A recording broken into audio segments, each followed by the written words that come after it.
Fire me up, Brady! Ah! Let's go!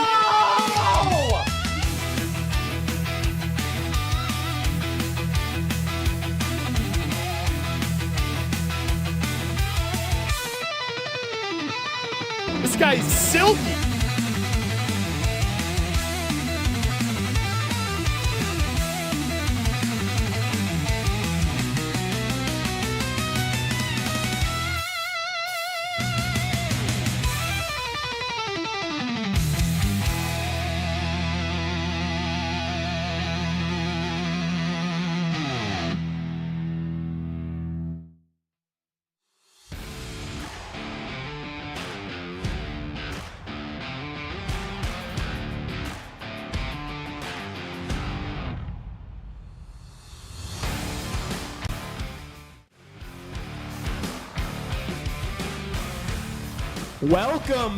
Welcome back, Chicago Hockey Radio.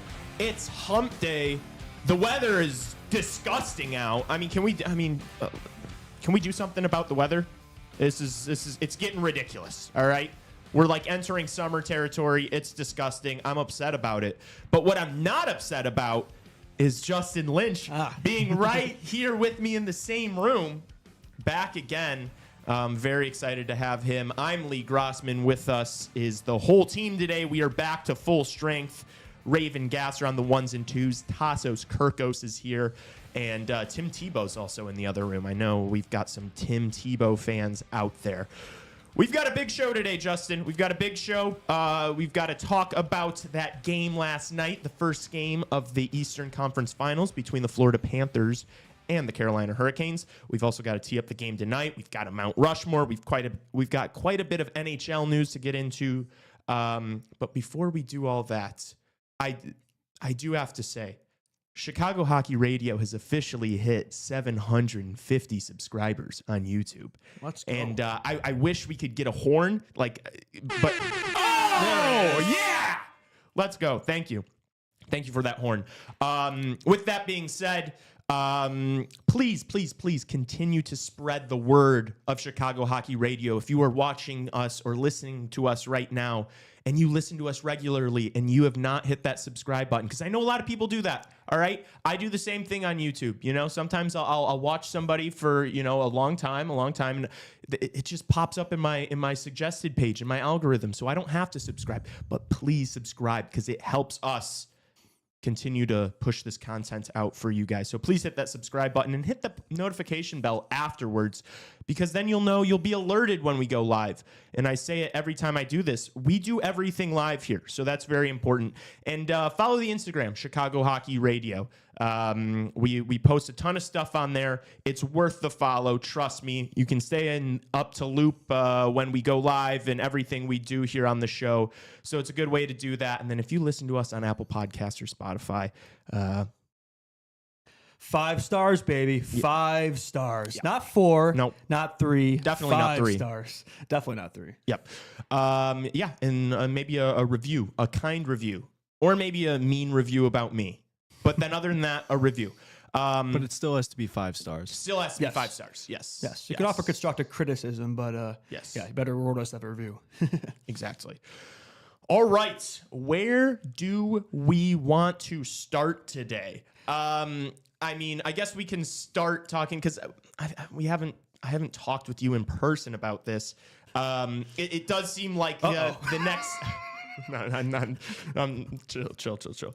The next head coach of the Chicago Blackhawks, it seems to be Jeff Blashill. That's everything we've heard. I don't know why we haven't gotten it hasn't been made what's official. The hold up, man? What's the hold up in the confirmation? It seems like a matter of when, not if. And I prepared myself for it. I've kind of accepted it at this point. My thoughts are underwhelming, to say the least. I keep saying, people out there in Hawks Twitter saying, "Oh, there could be worse hires." I'm like, could there be better hires? Yeah. That's such a loser way to think about it. It's like, well, we could do worse than Jeff Blashill.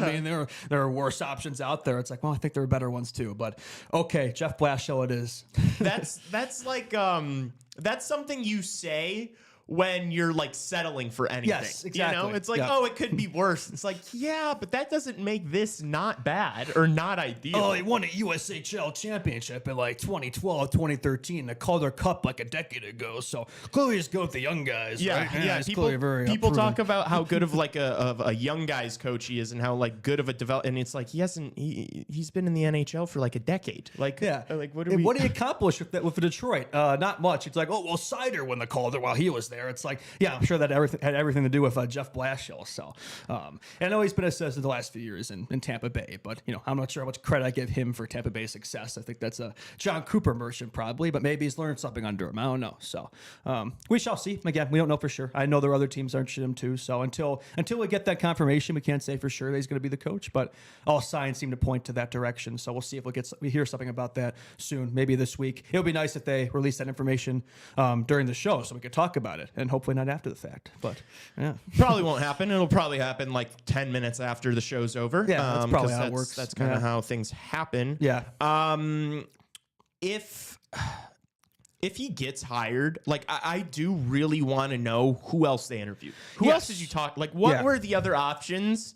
And I don't think we will get that information, to be honest with you. Not from Kyle Davidson, man. Yeah. We just don't hear stuff like that. Yeah, But that's like, that is kind of frustrating, because it's like, okay, so was it just Anders and this guy that you talked to? You Well, know? that's the frustrating thing is like that he's really the only other name we've heard. I mean, the MSU guy, but I don't know if that was ever really, really on the table. So it's really just been Carl, who we know is off the table, and him. So I would hope that there have been other guys that interviewed him. Maybe he is.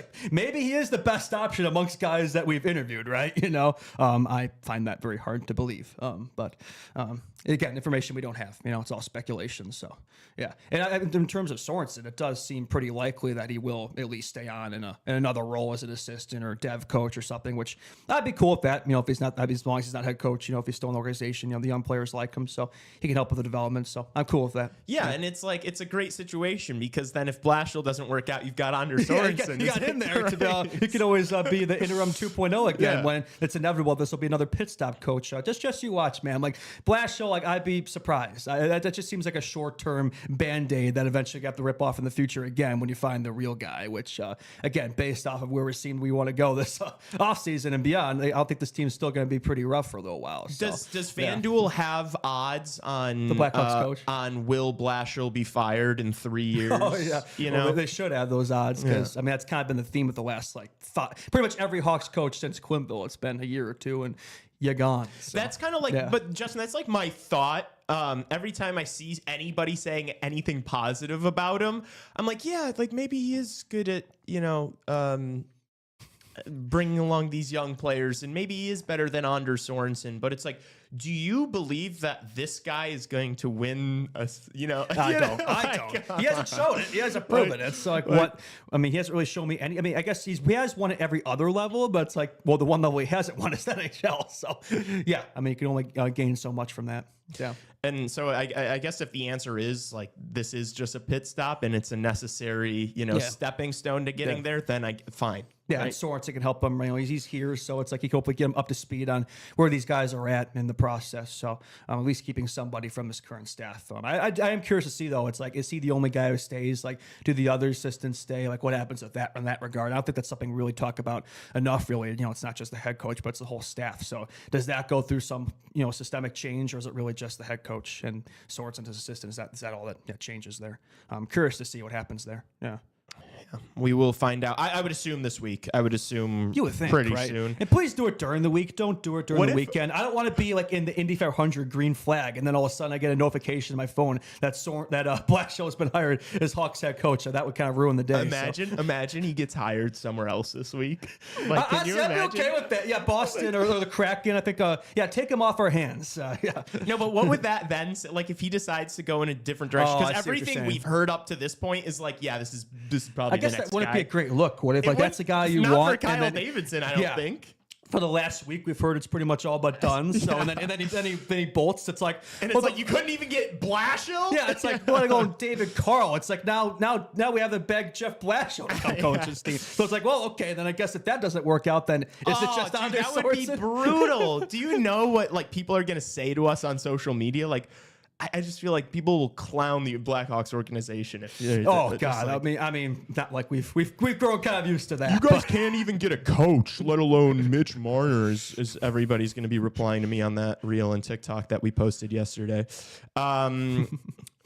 Should we move along to the Worlds, because there's a certain Blackhawk that's been performing really well, and it seems like the media is not talking about it all that much. Frank the Tank. Frank the Tank. Frank the Tank. Frank the Lazar Nazar. 6 goals, 5 assists, 11 points in 7 games, tied for 5th in the entire tournament with Sidney Crosby. Who's that? Sid the Kid. Unreal, man, what this guy's doing. He leads the entire Team USA team in production. There are guys like Tage Thompson and Clayton Keller on this team. Stars all over the lineup. Zach Werenski. Nope, Frank Nazar is the man who leads the charge. He's been cooking. 2-goal game against the Czechs last night. Greasy goals in the power play net front. I hope the Hawks are paying attention to that. Maybe that'd be an area on PP1 that he'd be effective in next year with Bedsy feeding him. Would have been nice if we could have saw that all that year. Would make sense. We were screaming all season, what's he doing in the second power play? And it should be a PP1. And we waited till the end of the year to put him there. And well, what do you know? That's when he played his best hockey. So good to see from Nazar. Should be a nice confidence booster. I mean, that kid has enough confidence as it is. I don't think that was really ever an issue for him. But just to have a legacy tournament like this, the prelims over, now we're in the medal round. So hopefully he can keep this run going, and hopefully the USA can break their world championships drought there. But yeah, I mean, it's funny. If you're not a Blackhawks fan, if you haven't been following us or me, you probably would have no idea. If you haven't been watching the tournament, you'd have no idea that Frank Nazar is going on a legacy run right now, because probably the only thing you've been hearing about is Macklin Celebrini playing with Sidney Crosby. It seems like that's all anybody wants to talk about. 6 points in 7 games for Celebrini, so solid, but nothing that Bedsy wasn't doing on that team last year, which everybody seems to have forgotten about, and you didn't get to play with McKinnon and Crosby. So very curious indeed. It's like every single point this guy gets, it's like some historical event that's like never occurred before, and the media is glazing him like, oh, we haven't seen an 18-year-old do things like this since Connor McDavid. It's like, no, idiots, you saw it last year. This glazing is getting out of hand, man. Holy jumping. And by the way, Will Smith is on Team USA. No goals, 5 assists. Frank Nazar has double the amount of production. He's a Frank Nazar merchant. He's a Frank Nazar merchant. He is. Frank Nazar has double the amount of production as Smith and Celebrini, the dynamic duo there that the NHL loves to glaze. So I find that pretty interesting indeed. Yeah. I, first of all, love the rant there. I mean, I just miss this energy next to me. I have a point about Nazar, and then I have a point about Celebrini. Sure. So if I forget the point about Celebrini, please remind me. I'll remind you.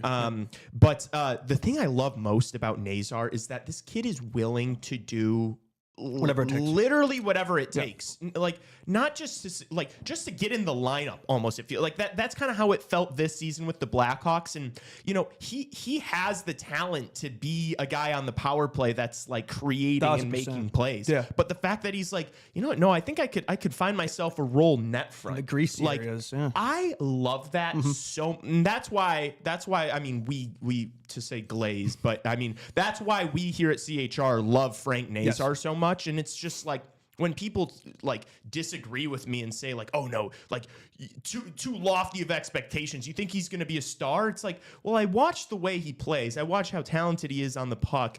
I see that he's already on the penalty kill at the NHL level. I see that he's obviously going to be on the first power play unit next year, net front for the Black. No more Pat Maroon. So it's going to be Frank Nazar there. Yeah, that's going to be a downgrade.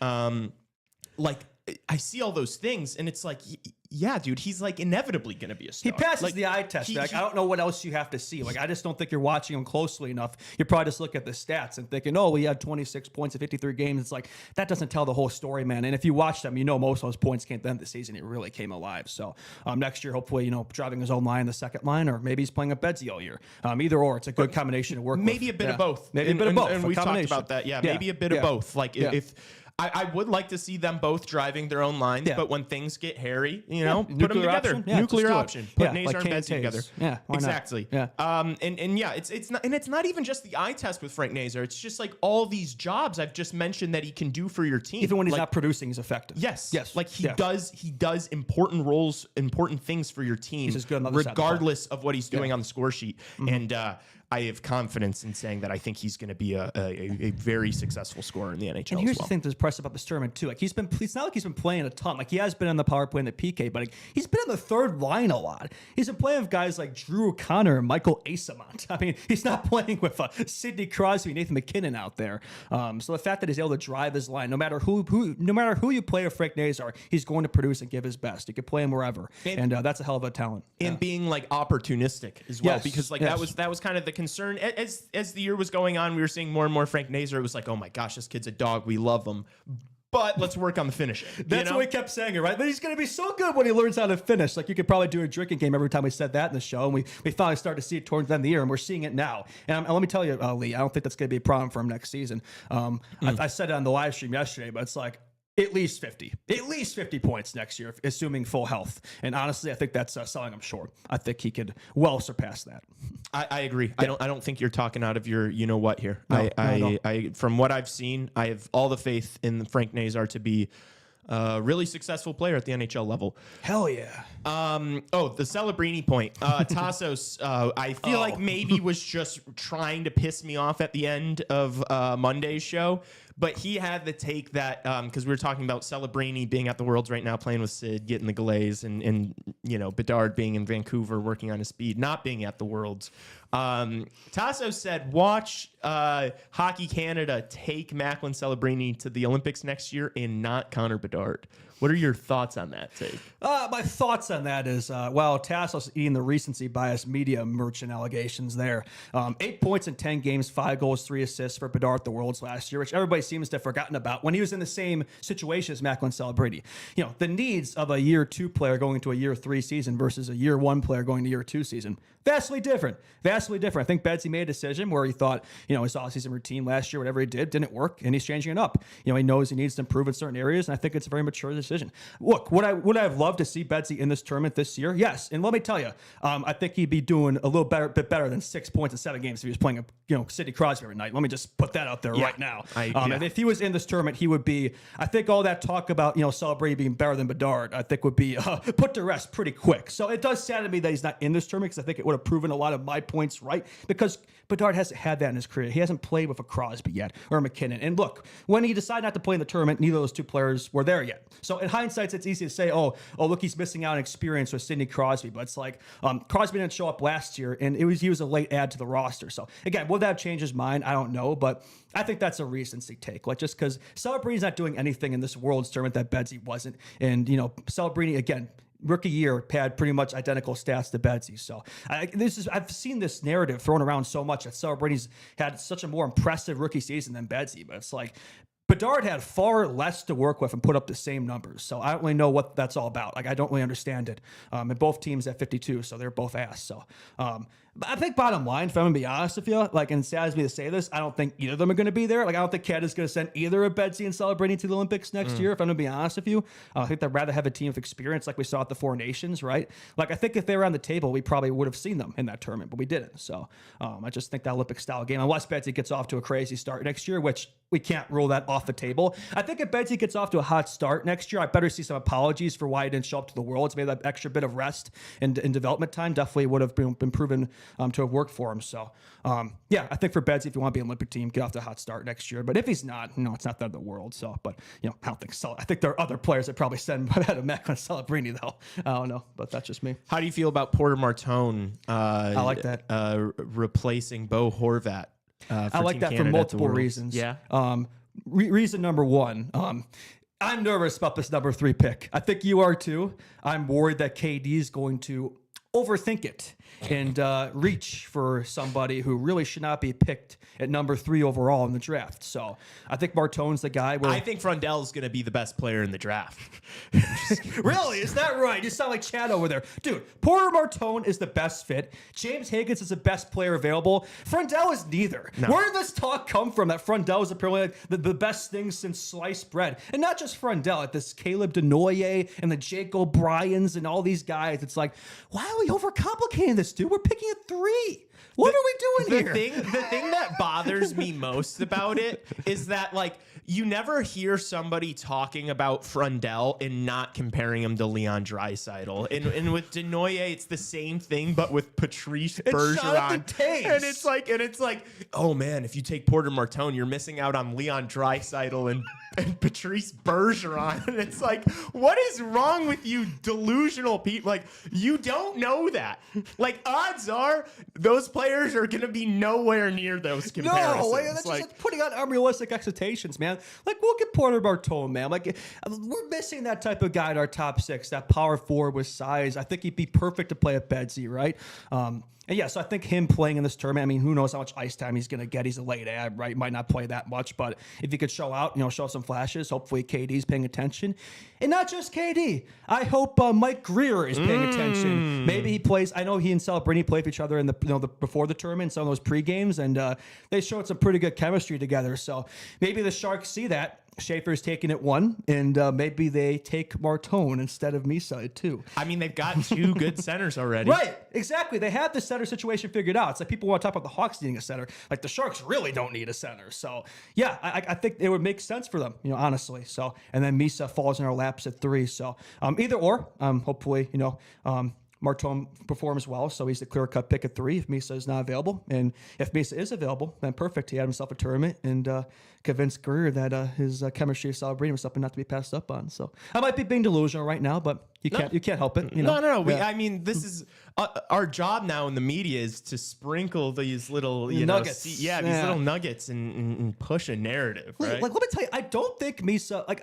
He could very well be available at 3. Like, from everything I'm seeing, like, it's very possible Higgins goes 1, Schaefer 2. Like, that could be another scenario there. Like, I don't think it's clear cut that Misa goes top 2. Like, I really think he could still be there for the taking at 3. Maybe I'm hyping myself up for something for disappointment. But I don't think it's clear cut. I also think it's inevitable that Kyle Davidson is going to do something big on draft day, like especially if Marner ends up going elsewhere. They can't you think Kyle Davidson's like, we talked about how this is like a legacy summer for KD, and it still is. It's maybe hasn't gotten off to the best start just yet. No, I wouldn't say so. And so for that reason, that's even more. Yes, yeah, you can't miss out on the draft too. I could totally see him trying to make a play for that one spot, or trading the pick, or trading up, or doing something. Yeah. But yeah, I will promise on the show right now is if we stand pat and pick 3 and take Frundell at 3 and let Higgins and Martone go to we let them slide, I promise you those 2 players will end up being Hall of Famers. Oh, yeah. I promise. That's how it works, man. That's how it works. Those Euros, man, they're so boomer bust. Like, it could work out great. It could. Maybe he's Swedish. Maybe he's Swedish Leon Draisaitl. What would be like a Swedish... I'm trying Lucas to Raymond on steroids. I was trying to think of like a Swedish name adaptation to Leon Draisaitl, but I can't think of it because I'm not that funny or clever. Yeah, dude, I just, not to beat a dead horse, but I promise you, if we let those 2 players slide, they'll end up being better than whoever we take. That's how 3. It works, man. If you're confident Frundell, you better be 110% sure that he's the guy. That's all I'm gonna say, right? You better have full confidence in your scouts because, I'd take Martone Higgins both ahead of him. Yeah. Okay, just to wrap up the World's Talk, the medal round starting tomorrow. Matchups are USA versus Finland, Switzerland, Austria, Sweden versus the Czechs, and then Canada and Denmark. Those pesky Finns, man. That matchup worries me a little bit. I know. We shall see, but it's okay. We got Frank the Tank here. Has it been a game? I think besides the game that they got shut out by the Swiss, I think he's produced every single game. So as long as we have Frank Nazar, I think we should feel pretty good about the U.S. I hope we get to see a USA-Canada matchup. I want to see Nazar own Zestabrini, so I think that'd be pretty nice. Yeah. I wouldn't hate that either. Yeah. Okay, other big news. The Bruins extend Don Sweeney to a 2-year deal to 27-28. I mean, I can tell Bruins fans are livid. The thing is it's like, where is he going to take this team over the next couple years? Because it's like he sold heavily at the deadline. Like, it's like, are the Bruins going to be in the playoff mix next year? Like, no, I think they're on some sort of like a retool, rebuild situation here. Like, that's what he did at the deadline. right? You would think, right? My question is, why does this guy have such a long leash? Like, I don't understand it. Like, is he just like big buddies with the owners there? Like, I don't understand how he still has this job. Like, he's gotta fuck this team. Yeah. Unless you could suddenly turn around this 1 to 2 year rebuild, I guess, that you're trying to pull off here, or retool, whatever you want to call it. They're another team, by the way. I think, 1 of 4 teams that still hasn't got their coaching situation figured out. So, maybe Sweeney can do us a solid and take Blashill off our hands. That'd be nice. Or do I really want that though? Because like, if we're pulling for Jeff Blashill, like, who's the number 2? Yeah, like, really? yeah, You know what I that's mean? the thing. Who's the second guy in line? That's the thing, So is maybe we who's do want him at this point. Who's after Jeff Blashill? Yeah, I you know? struggle to think about that. Anders? I don't know. it might I be- guess that wouldn't be the worst thing in the world. Might but, be Jeremy Colleton for all well, we then, know. I'd be throwing myself in a ditch if that was the case. But yeah, Jeremy. Oh yeah, no, that's you give me Vietnam flashbacks there, man. I really do understand Bruins fans' frustration yeah. though with the whole thing. I think the Brad Marchand situation really rubbed fans there the wrong way because it's like, okay, if you are gonna go the younger route and try to rebuild and try to build up a prospect pool, which is obviously lacking in Boston, like if that's the direction, is Brad Marchand not the guy you want there, Not like join those guys? ushering in this new era of Bruins, like showing these kids what it means to be a Boston Bruin? And it's like, oh man, you're gonna keep this guy Don Sweeney and then get rid of your captain who's been, nothing but like, I mean, he's delivered so much for that city and that franchise. There. He's been there like, for 15 years plus. Like, why would you not want that guy in the room? It's like, I'm surprised I haven't pulled out that he would be a distraction. We want them to take over this team, right? Not have Marchand looming over him, like we've heard in certain areas. But yeah, no, I think if you're a Bruins faithful, I want that guy still there ushering along the young core. But I think we've seen this game before. I'm not to point out the obvious, but it is just like, when you talk about business in the NHL, because people always say, oh, it's a business. And it's like, you see players and coaches get the short end of the stick All the time. every single year, all the time. But it seems like guys in the front office They seem to get off easy. It's so much easier, have so much longer of a leash, and it's just like, to the common person, that really rubs people. And honestly, the wrong sometimes you can make the argument that the GM has more of an impact on the team's success than the coach. Like it reaches a certain point where the coach can only get so much out of the squad, right? And I think it's easy to use the coach as the scapegoat for your teams, for your failure to put together a competent roster and win games. So I think we've seen that with Sweeney too. I mean, we've seen like over 10 years of this. So I'm shocked that he still has that leash there. So I'd say it's been at least a few years too long there. Yeah, I agree. Yeah. To transition away from that, get you in on a little Leafs talk because we've been doing a lot of Leafs talk lately. Go. So Luke Fox, who's been on the program, friend of the program, I should say, friend of CHR, put out an article just talking about. Referring to a lot of these interviews with a lot of these Leaf guys, mainly the core 4, core 5, including Nyes, just where they are at with contract talks and all of that. And Marner seemingly referring to his time at the Maple Leafs in the past tense.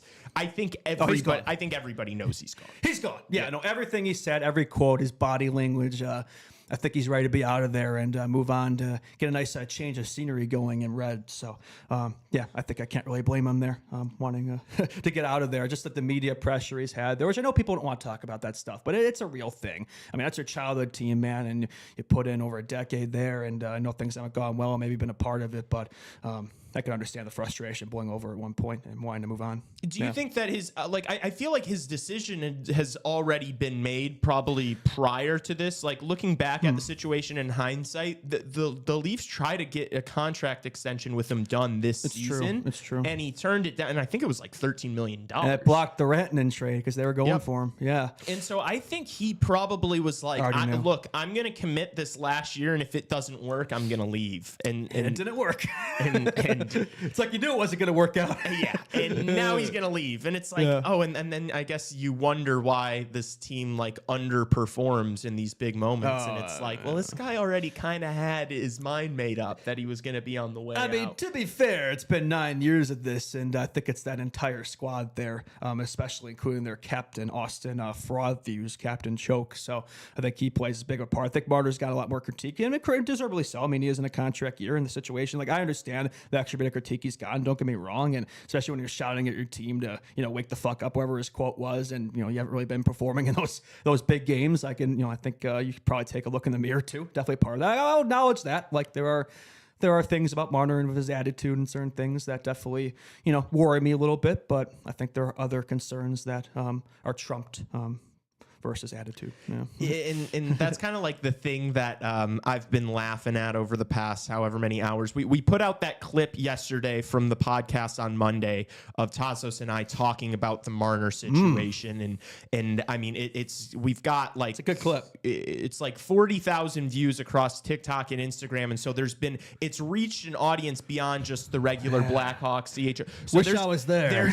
There's been quite a few people chiming in those comments. And a common theme for all the people that are like disagreeing with me and supporting the Marner to Chicago or just supporting Marner in general, because I know you're more on that camp than I am. Yep. They're all so quick to bring up, like pointing out to me that Mitch Marner scored 100 points during the regular season. It's a pretty fair point, though. But it's like that's clearly not what I'm talking about in this situation. Yeah. Like that. The way he performs in these later games in the playoffs is massively concerning to me. Massively concerned. I am aware that Mitch Marner is a very talented hockey player that does very well during the regular season and would elevate Connor Bedard. I'm very aware of that. I think I get really nervous when you start talking about big tickets over $13 million for a player that has this attitude in the postseason. Because it's like, and people also were bringing up like, oh, he's got a higher point per game in the playoffs than Matthews. Pretty much anybody on that Leafs team. Yeah, but I watched Mitch Marner in Game 5 throw a spinorama backhand away in his own zone that led directly to goal 3. Like, I'm watching him make these insane, just not even regular season plays, like straight up preseason plays in the most pond hockey plays. I'm watching him make pond hockey plays in the most important games of his life. This revisionist history of actually Marner has the highest point per game of the core four. Yeah, I don't really care about secondary hockey assists in games 1 through 4 when I'm watching him shit the bed every single year in these later games. That's the concern there. It's a fair point, and I understand your concerns about the playoffs, but it's like we're not the Toronto Maple Leafs. We talk about playoffs. Playoffs. No, that's fair. How much points do the Hawks have this playoffs. season? That's another thing. Is it's all these non-Blackhawks fans saying, "Oh, you guys are 7 years. You guys are so far away." We're not that far away, but but we aren't there yet. Well, none of these people, like all these people, just see how many points the Blackhawks had this year. Like I'm talking about non-Blackhawks fans. Obviously, I'm not referring to anybody in CHR chat. You diehard crazy people. I'm referring to the randoms that are commenting on these reels saying you guys are forever, like they saw how many points the Blackhawks ended the season with, and they know the roster that the team started the season with, and they think that's what we're working with. And it's like, no. That's not what we're talking about here. Like my tune has changed so much over the course of the season about Mitch Marner because I watched all these young kids come into the lineup and succeed. It's a fair point, but I just don't think you could fully bank on that. Like I agree, this Hawks team did look far better March, April, but it's like this is going to be a young team next year, one of the youngest in the league. Like there's still going to be growing pains, and of course. I still think it's important to bring an established star power to help bring that along. I know the playoff concerns, I get it, but you can't deny Mitch Marner would help this team out a ton in the regular season, and I do think for me the impact he could have at Connor Bedard really trumps any other concern for me. I mean, this is a very important season for Bedsy. Sophomore. I mean, I don't want to call it a sophomore slump. I think he had a better year 2 than people give him credit for, but it's like year 3 of his ELC. Like I want him to have a season. He hasn't had a player to work with yet in his career who's even close to the same level as him. Frank Nazar, I'd say probably closest, but he hasn't even played with him consistently. So if you want to commit to that, then play him with Nazar every night. But it's like there's really nobody in this Hawks team at this current point in time that I feel confident playing him with him on a nightly basis. I think that will change in the future, but it's not there yet, right? I don't want to go through another season of 50 different line combinations trying to find the right mix that works. And look, I do think Betsy's going to get a lot better by himself, this next season. I think with his development path. I think he needs to don't I think if we want him to be the guy, he's got to prove he can be the guy. Like, I don't, because that's what's gone so wrong in Maple Leaf land is they coddled these guys. And it's like, even what you just said, like, oh, this is a super important year for Bedsy to shut the haters up. I don't think he could do it by his own, though. And it's his contract year. Okay, so you want to bring in Mitch Marner to help him? I don't think he could do it on his own, though. He can't win a Stanley Cup on his own. No, I know that. Yeah. But we're not there yet for that talk. I get it, but it's like I do think though if you bring in Mitch, it's like you have a pretty good idea of what you're working with here. I mean, it's like I think you bring in Mitch Marner, Bedsy puts up 90+ points next season. You don't think that you would know more what you're working with if you see just another year of him with his progression? We've already seen that this season. Do you want to do another year of this? Yeah. I do want to do another year. I want to find out what Connor Bedard's made of. I don't want to give him some regular season crutch. I just all season we've been complaining about, we need to give Bedsy help. We need to help out Bedard, and it's like now it's like we have opportunity. I mean, 100-point players aren't available in free agency every single day, man. That's a rare occurrence. It's like but they're available every couple years. There's no other Marners in this class. You're right about that. 2026, he had the Kaprizovs and the Eichels, but it's big ifs there. You don't know if those guys are going to have interest in Chicago. It's right? not even just that, though. It's like we've talked about the Bessers and the Bennetts and the Ehlers. I know, Justin, but they're those guys every single year. Guys like that are going to be available every single year, and I definitely think you can make an argument that you'd be better off spending a little bit more money on two of those guys than one Mitch Marner. Didn't we already kind of do this though? It's like I agree. Those players are better than Teravainen and Bertuzzi. We brought in Teravainen and Bertuzzi, and we only have so many roster spots, man. I don't want to do what we did last offseason. We're bringing like 4 or 5 guys. Like we don't need to do that, man. We really just need 1 or 2 big additions, man. That's really all you need. I think most of the pieces of the puzzle are already here, right? But I think you have to supplement that. Okay. I do hear you, Justin. I do hear you. I just I think people that are jumping on board with it are just not. It's just a little too nearsighted for me. We're not considering what the possible ramifications could be 4, 5, 6, 7 years down the line. And I'll agree. Some of my argument is more thinking about the now. Like I've considered the future. I understand your concerns. Money, again, it's not a problem right now. We have over $30 million in cap space, but you sign this guy to a 13.5 and for 7-8 years, and that could be a problem later. But it's like I think that would be a problem. If you did that next year too. But maybe that's a player in Kaprizov that would be more willing to make that sacrifice for, right? Where you make it work. That's the thing. I think you make it work. That's my opinion. To move on from this, somebody in chat said Kuzmenko inbound. That's such a KD guy, man. Just some random. On that note, we will move on to the Eastern Conference Final Game 1 that took place last evening. The Panthers looked like the Florida Panthers, dude. Yeah. I will say I did predict a Panthers Game 1 win. I do like sometimes when teams go from Game 7, 2 days later, stay on the road, go into Game 1 of the next series. You see away teams win in those spots. I wish I had the cojones to put the money where my mouth is, as opposed to just talking about it as a hypothetical on the show beforehand, but I do not have the guts. So I didn't do that, but the Panthers, I mean, they just looked like the way sharper team in my mind. They were buzzing. They were opportunistic. They got outshot, but it didn't matter. What were your initial thoughts on Game 1, Justin? My initial thoughts, I don't know why I overthought this one. I was going to this game thinking, the Panthers just came off of a 7-game first round. The Canes had a 5-gamer. They're going to be better rested. They're at home when they've been so dominant. I favor the Cats in this series, but I think for this Game 1, I favored the Canes. I really did. And wrong. Momentum's a hell of a drug, especially in hockey. And this Panthers team has all the momentum. I mean, they clearly took that from the Leafs, and they looked every bit as good, if not better. I mean, watching this Panthers team, I don't know who's going to beat them, Lee. I really don't know who's going to beat them. Like, this looks like another back-to-back right here. It really does. And I know it's just Game 1. This is definitely a Game 1 overreaction. I said in the live stream, but I think this could be a quicker series than we probably thought going in. Can I make a quick suggestion to all the young sports gamblers out there really quick? Yeah. For all the young sports gamblers out there, this is not financial advice, but I think a lot of people are coming to the realization, if they haven't already, that the Florida Panthers have a very good shot of winning the Stanley Cup. You could put money on the Florida Panthers winning the Stanley Cup, or you could bet on a Conn Smythe winner. And the thing about this Florida Panthers team, and you brought it up on the stream last night, is like if you look at the skaters, all their stats are It's like like so close they're together. So, like 9, 10, 11, they're 12. getting depth.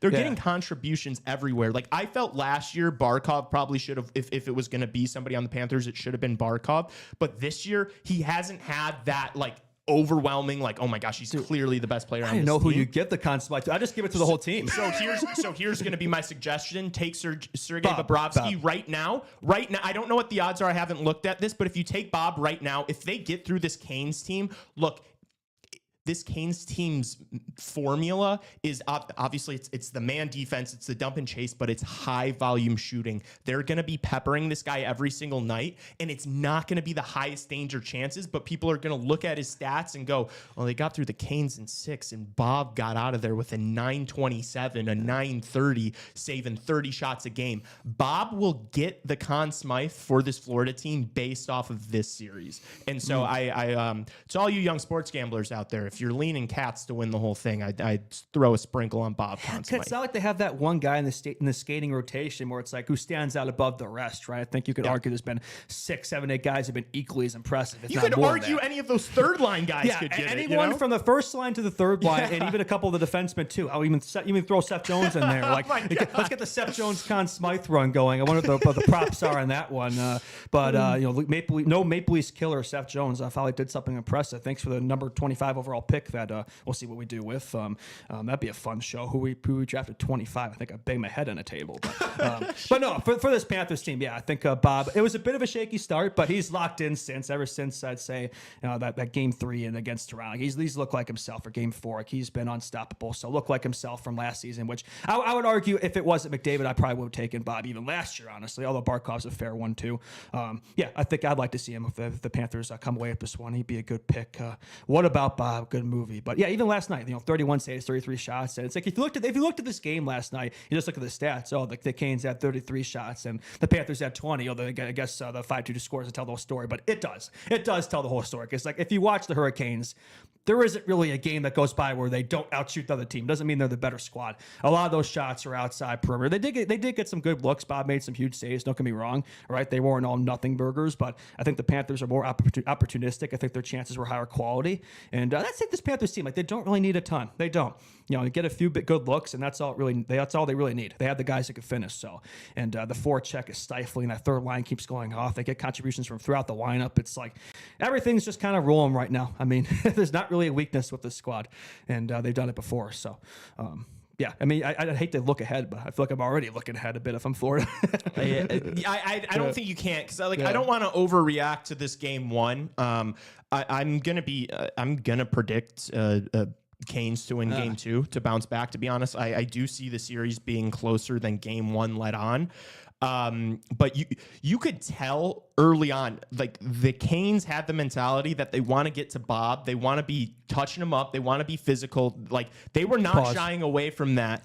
There's a clip of Svechnikov skating through Bob's head. That is just that was nuts. Not a great look. And for all the people that were super upset about the Bennett hit on Stolarz, like if you look at the two plays, there's obviously way more connection on this one. So I mean, look, the Panthers do the same thing. They're going to do the same thing to Anderson. But I don't know. I feel like we're seeing this more now than I remember the past couple years, where it's like, because you saw it so much in that Vegas Edmonton series. Like you saw Pickard get hurt from Hurdle falling on top of him, and then the game following, the Edmonton Oilers were not even trying to like hide it. They were straight up running through Adin Hill.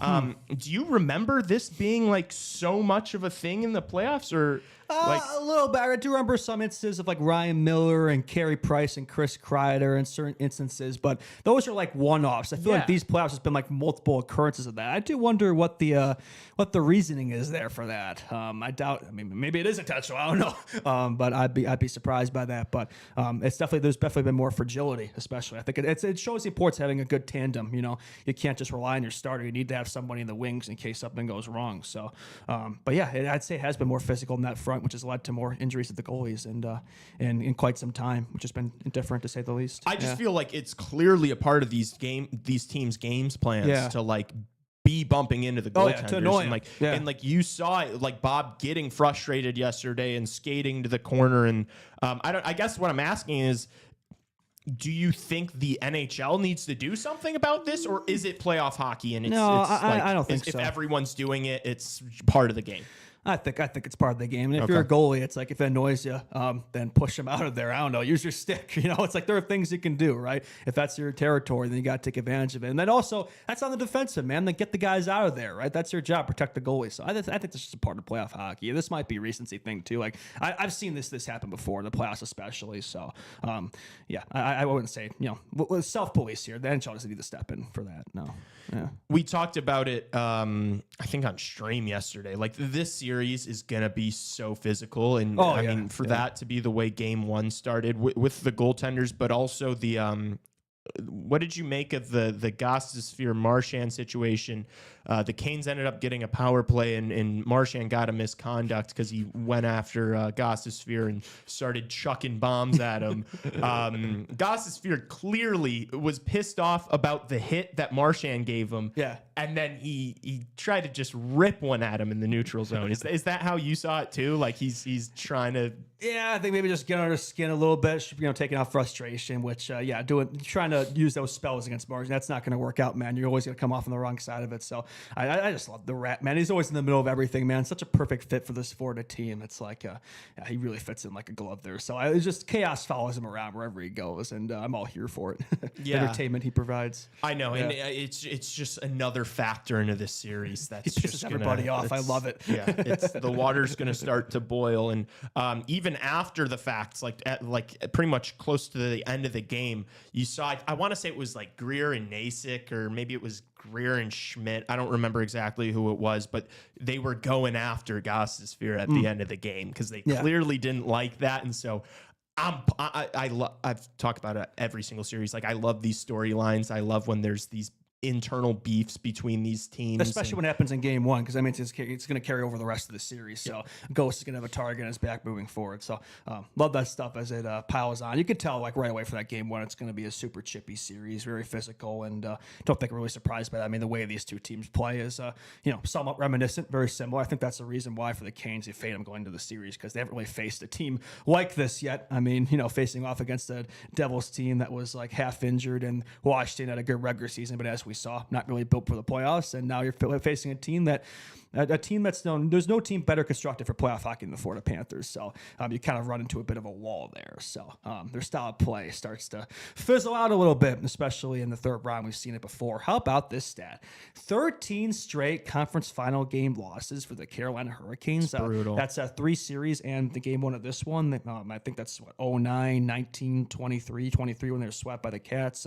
Haven't won a conference final game since their 06 Cup run, which was 19 years ago. So, yeah, we'll see if I guess you think they're going to break that streak Game 2, and I'm not sure. so it's a good point that like this is really their first true test because I think we both said we didn't have faith in the Devils at all. The injuries, no Jack Hughes, like. Yeah. Even if that Devils team was healthy, I still think I'd lean towards the Canes in that series, to be honest with you, just because this Canes team is, say what you will, like if you think they're boring, their style is fantastic for succeeding in the playoffs. Oh, it is, right? It's a prototypical playoff style that Brendan Moore has utilized there, and obviously from experience, he was part of that 06 team, so trying to kind of utilize that same type of system, and then the players buy into it, and it works, so you can't really blame them for it. And then that Capitals team, I think we both identified as not a true Stanley Cup contender before the playoffs. I mean, in the regular season, to be honest with you, and so there definitely is something to be said of like this is their first real challenge of the playoffs, but I don't know, man. I'm not gonna teeter my predictions and my thoughts on this series. Like I still think it's gonna be a war, and I still think it's gonna go 7 games. Do you have a different prediction on the series now that we have a little bit of hindsight and have seen one game played? Yes. Well, I guess for me, this will be an initial prediction because unfortunately I wasn't there for the Monday conference finals preview show. So, I think it's funny. The Canes won both their series in 5, and I think this time they're going to be on the receiving end of a 5. So they'll get a win in there. They'll get their cookie. They'll break that little drought there. But I don't foresee this being a 6-7 game series that stretches. Maybe going into it, maybe 6, but I know it's game one, but just after the way this Panthers team looks, I think maybe they lose a game. They don't really sweep guys. They'll lose a game, maybe 2, but I don't see this going 7. No, me personally, no. We will see. I think that I don't know if they bounce back, win impressively in game 2, and are able to split on the road in Sunrise. I think that's really all it takes to lead to the conclusion. Well, I think they have to. I think, we'll get to it, but yeah, game 2 is a must win. You can't go down 0-2, and they've been so good at home. Whereas that's why I favored them for game 1, but. The fact that they lost the game the fashion they did, I just don't think it's a good way to open up a series. So I just don't really have a ton of faith in them right now. But I know it's one game. It could easily go back the other way, but they could very easily tie the series up and then Panthers take both at Sunrise. So either way, we'll see. Yeah. Before we move on from this, I will just say, I have seen a lot of people on social media expressing the fact that they're less interested in this series than the other one. Yes. Honestly, it's still interesting though. I don't really agree with that, really? To be honest with you. No, because I think the Florida Panthers are the team to beat, and they've got an opponent that I think is gonna go game for game with them, and with the physicality. And that game last night was not a sleepy. That was an exciting game. It was good. I know the Florida Panthers were quite dominant, but it wasn't sleepy. There's plenty to talk about, and so I'm excited for the series. That's basically what I'm saying. I think this could be a good. Well, I think the fact that you think it's going to go 6-7 would be why you're more optimistic for it. The fact that I think it's probably more of a 5 game, I would probably say I think it's going to be a good series. I hesitate to say great, whereas I think Dallas Edmonton has all the makings of a great series. I just think those two teams are closer. I think the style of play is more high flying, probably higher scoring games, and I guess it depends on what you prefer in the playoffs, right? If you like that type of hockey, then yeah, this series should be for you. Because here's the thing: the score is 5-2. I don't think there's going to be a lot of 7-goal games in this series. I think it's going to be a lot more 2-1, 3-2 moving forward. So maybe some overtime sprinkled in there. So. If you could get some overtimes in there, some extra innings, then yeah, I think. It all comes down to how interesting the Canes make it. It's really in their hands. I mean, you bring up a good point, right? When you're a team that's unbeatable at the top, you always want to tune in that because you want to see who can take them down. But I just don't really have that type of faith in this Canes team. So for me, I think they're. It's really the Stanley Cup where they'll have that test for them. Yeah. I don't want to do an if game with you, but I'm going to do an if game with you. If the Canes bounce back in game 2 and win 4-1, will you change your tune a little bit, or will that not really affect? Is that the one game they're going to win? I think they can win one more, but I don't think it's going to go. I wouldn't say from that they're going to go 7 games. Yeah. Fair enough. Yeah. I guess that was the thing I said with Tassos when he initially said Canes. Well, he didn't say Canes and 5. I forced him to kind of make. Said Canes and 5 too? He said Canes and 5. No, I'll say Canes and 6. He originally said sorry, Canes and 5. Florida and 5. Oh.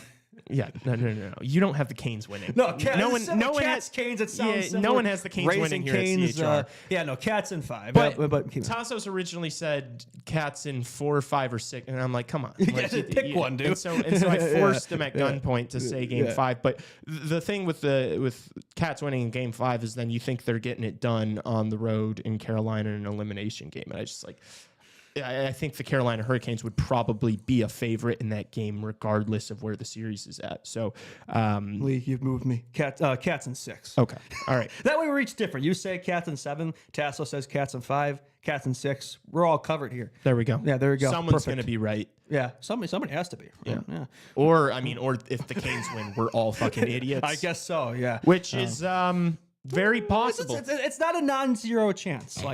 It is. I mean, no. You think this Canes team is going to be the squad that takes down the Florida Panthers? Nah. I don't think so, buddy. I agree. I think the Cats are the better team, but this might sound crazy. I think the Leafs scared me more than this Carolina Hurricanes team. Is that crazy to say? I mean, I guess because you could say. I mean, the Leafs did take it to force 7, a 7 game, which I did say. I said Cats in 7. You did. I said Cats in 7. But I don't know. It's a completely different challenge, this Canes team. I'm excited for the series. I hope you guys are too. We're going to be streaming most of the games. We've got. Do you have any other thoughts on this on Game 1 Eastern Conference Final?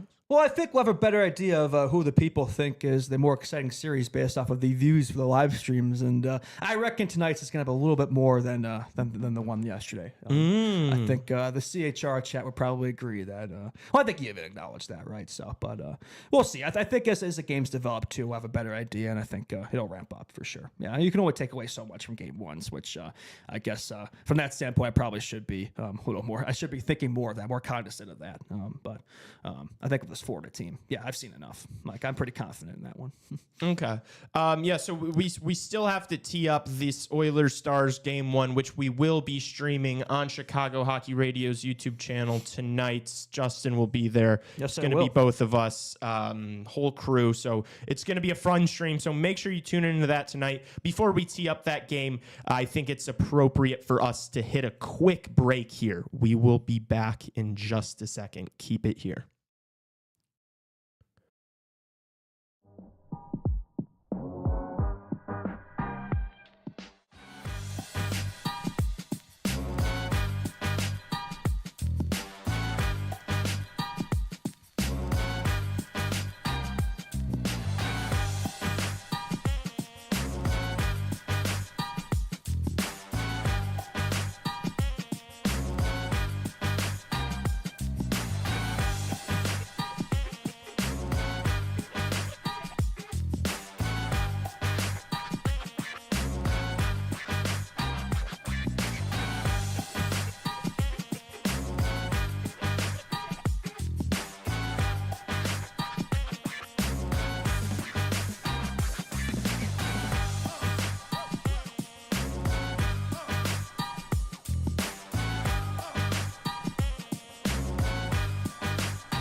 Welcome back to Chicago Hockey Radio, the second half of the show. We are back. Lee Grossman and Mr. Justin Lynch, my boy, my brother, a.k.a. Mr. B-Hawks Memes himself, in the flesh in the studio. I saw in chat you guys were all very happy about that, as am I. Thank you, Chad. I appreciate that. El Chato being very... they miss you. They miss you. They miss when I'm you're glad here. I'm not washed. I still got it. Yeah, you still got it. You got one more in you. That's right. We've got a Mount Rushmore, and Justin and I were just going through this. This is ridiculous. And getting super frustrated. What is wrong with So the prompt was World Juniors Heroes. And the team that won took the biggest names in the sport. Yeah. But they weren't World Juniors Heroes. It was them. I knew it was Yeah, them. of course They it just was picked Jack names. Easy. Like Hoist Wayne Liners. Gretzky, no World Juniors legend. Undoubtedly the worst team of the four as far as World Juniors Heroes is convinced, and they won by a landslide. It's Marc-Andre Fleury who lost Canada a game against the U.S. We both thought I had it in the bag picking Connor Bedard because, like, not only is it like Connor Bedard, Chicago Hockey He's one Radio, of the best World but Junior players of all he, time. like, arguably is the best World 36 Juniors. points in 16 games, Yeah. 23-7, 2 World Junior medals, one of the best goals of all time against Slovakia. Yeah. He hit the heartbreaker, and I knew at that point he was destined to be a Chicago Blackhawk. This isn't even my team. This was Lee's team. Yeah. And disrespect Pookie. You disrespect Connor Bedard. They did. Disrespect your surroundings. Shame on you. They disrespected him. Unbelievable. But I mean, gosh, yeah, whatever. Without further ado, here's Chicago Hockey Radio's Mount Rushmore of World Juniors Heroes.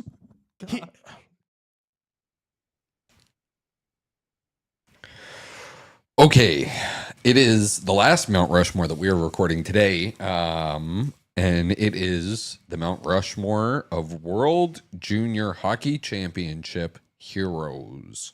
A lot to choose from.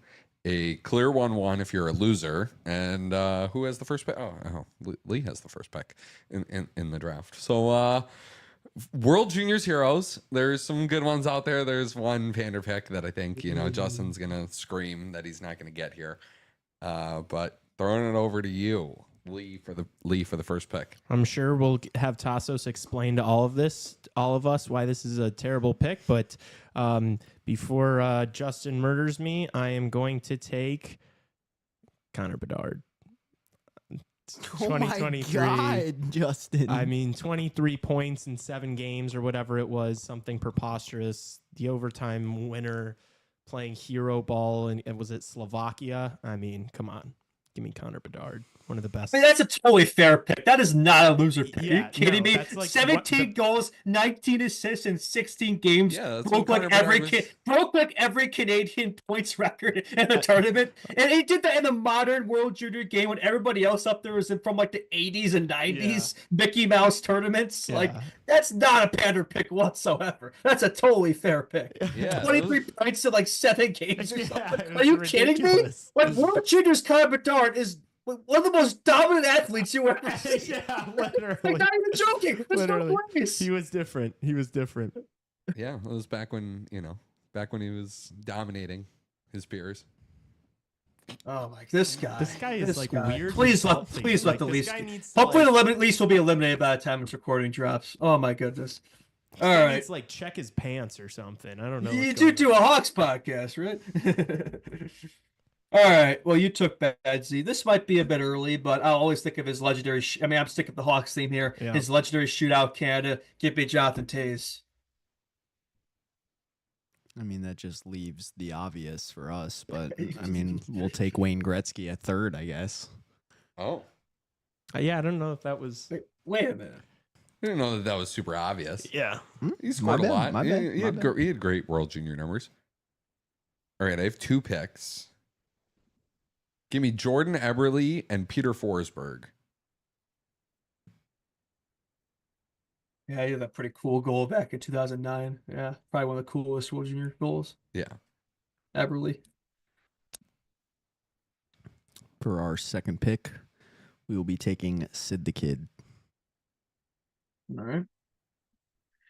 Well, I've already taken this guy before in one of these, but I'm going to take him again because I mean, yeah, he has had the greatest, seasons of late, but I always think of that legendary performance he had, the 2021 World Juniors with the USA.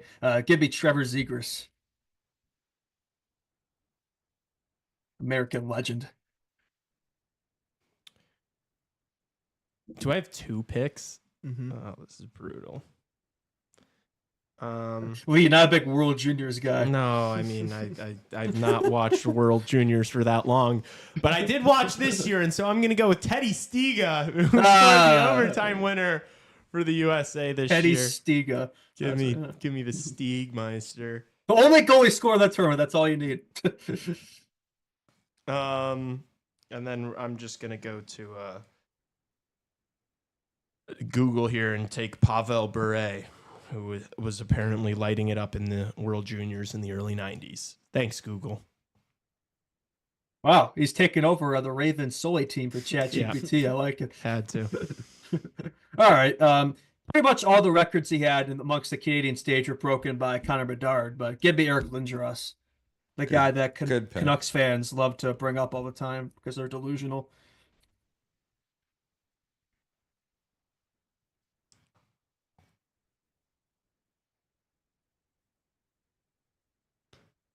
All right. We're going to take the great Alex Ovechkin. Good pick. They're picking like great players, but I don't necessarily think of them as great like World Junior players. Yeah, I guess they were, but no. Yeah, Ovechkin. I mean, there are some guys that's on pretty here. fair pick. Yeah. I mean, there are some guys on here that were World Junior superstars. Yeah. Oof. This is tough.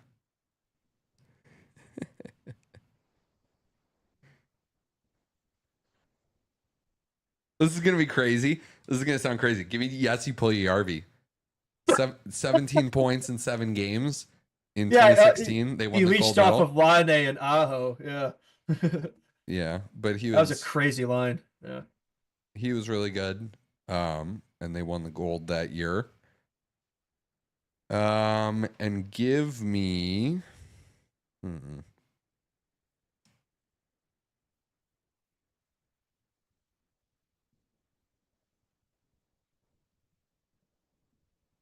give me Carey Price.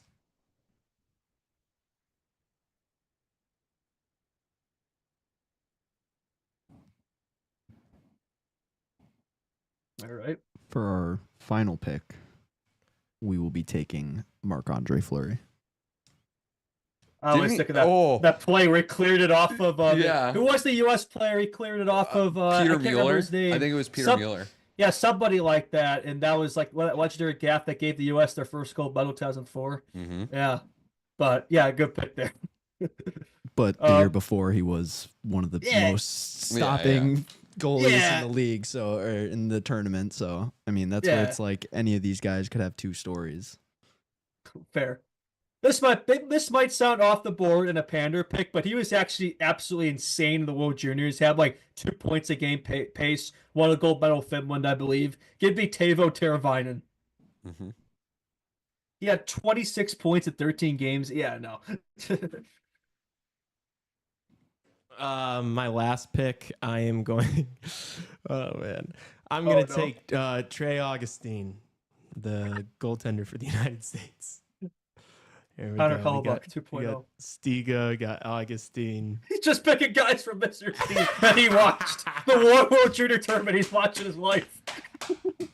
Hey, I Googled, and the first 2 names were Bedard and Bure, and I've got both of them, so I'm feeling okay.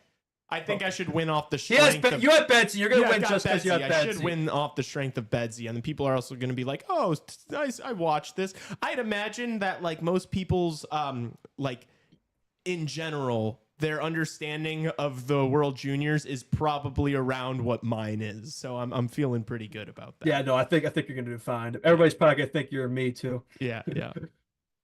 Some other notable names on here. Jordan Schrader, Team USA legend. McGillney, a couple of Team Canada guys, Ryan Ellis, Braden Shen, John Tavares were World Juniors legends. Zach Fucale, Mason McTavish pulling the puck off the goal line a couple Well, of that years Justin ago. Pokey was like really good in the World Juniors, a random one. Yep. Yeah. Who else is on this list? Evgeny Kuznetsov was really good in the World Juniors. Marcus Naslund is another name on here too. So yeah. But I think we got most of them. Yeah. So cool. Right on. Nobody picked Kaner, I realize. Yeah. Nobody did pick. Did he win a gold? No, he didn't win a gold. No, he wasn't really that good at the World Juniors compared to Taser. Yeah. All right. That is it. We're gonna have to record more of these in a couple of weeks, but that's it for today. And I mean, I think that one kind of just proves that because it's not like the CHR chat, like live chat, like the people who watch us every day are the ones that are like really deciding who wins these. Yes, it's the people who don't watch It's us. the B-Hawk meme, just like general audience that is like, you know, occasionally like not diehards, Yeah, obviously, no. because they probably don't watch the podcast, but they, you know, like the memes and they watch occasional Blackhawks games because it's like that team winning by a landslide, but not like those guys weren't World Junior icons, you know? I Like, don't think my audience, though, you'd think with Betsy that would have been enough for you. I know. I'm shocked by that. I thought, but I guess it really is just like you gotta just the most generic big name answers are gonna yield Even to if it doesn't necessarily apply to the topic, it definitely exposes the flaws in the game for sure. Yeah. Wow, that's a big result, man. Brutal, man. And Yeah. of course, right when I was nipping at the heels of ChatGPT, because I was thinking like, oh my gosh, I'm They gonna get a win. win. I'm The gonna win opposite. here, and then the opposite happens. So now here I am, oh boy. further than ever. Not further than ever. Yeah. I'm still like not super far out. Well, the but- good news is we still got 10 of those to record today, so hopefully we'll So you know, now, catch up. shit. So now I'm 6 behind them. Yeah. So we got 10 today. I need to Yeah, lock in. got some ground to make and up. get some good research in before. Gotta get some coffee and research, get dialed in. I Yes. think I finished, tied for second, third, so I'm not really sure we're going to work that out. But there's been a few ties lately, so yeah, I don't know what the tiebreakers like. And but, yeah. Justin, I do believe while we were doing Yes, that, yes. it's not official, That but, Mount Rushmore, some pressing news kind of broke from David Pagnotta, I believe. Yeah, it's funny. I joked about this, where we're probably going to get official confirmation of this after we're done recording. And from David Pagnotta from the fourth period, word out of Chicago is the Blackhawks have found the new head coach. All signs point to Jeff Blashill in parentheses. Announcement is expected either later today or Thursday, and it will include additional coaching staff changes, which I kind of alluded to. Imagine the assistant staff, Steve Swartz is still here, yada, yada. But yeah, it's a matter of when, not if, with Blashill. We'll see if that's announcements either today or tomorrow. I guess probably prefer tomorrow, so that we can, makes the Friday discussion easier and we don't miss out on it today. But we kind of already teed it up, though. I mean, even if it does drop after we're we've done given our recording. thoughts on it, Yeah, we've you given know. our thoughts and we'll have plenty of time to talk about it. So we prepared ourselves for this. So yeah. I mean, if he's the guy, he's the guy. I'm gonna be hoping for him to succeed. Like I'm of not course. like one of these weird delusional fans that like makes a take and then roots for that take. No, I wanna be proven above wrong. The success Yeah. of Prove the us team. wrong, Jeff Blashill. Yes. Prove that you're the guy. Yes. This is your second go around, and there's very little does. This is funny. Oftentimes, coaches don't get a second chance, and there's never a third chance. So you better make this work if you want to be a successful head coach in the NHL. This is your time. Take it. It's a legacy. You have stint. everything here with this Blackhawks team, with this prospect pool, this young up and coming squad. I mean, you have everything at your disposal. So, and KD, help the man out, help the brother out. Let's give him a squad to work with here. Mitch, I'm just joking. I'm not really, but Not really. Okay. Let's get into game one tonight, the Western Conference Finals between the Dallas Stars and the Edmonton Oilers. The Dallas Stars being the home team in this series, so obviously game one taking place in Dallas, Texas this evening. I would love to get the odds up for you. Are they still like a pick 'em? Plus 110 for the Oilers, minus 130 for the Stars, according to that's the NHL app, so I know you might be looking at something different, but yeah, I'd say that's pretty fair. This is going to be a hard series, man. This is a hard series for me to predict. I mean, my brain says the Stars, but my heart says don't bet against this Edmonton team that's rolling. McDry. It kind of feels like they're a team of destiny right now. Dallas does have their home ice. I mean, whether it matters, we'll see. It could be a difference maker. But yeah, Edmonton, it definitely has the momentum on their side. Won 8 of their last 9 games. You could also say maybe they're due for a few losses in there.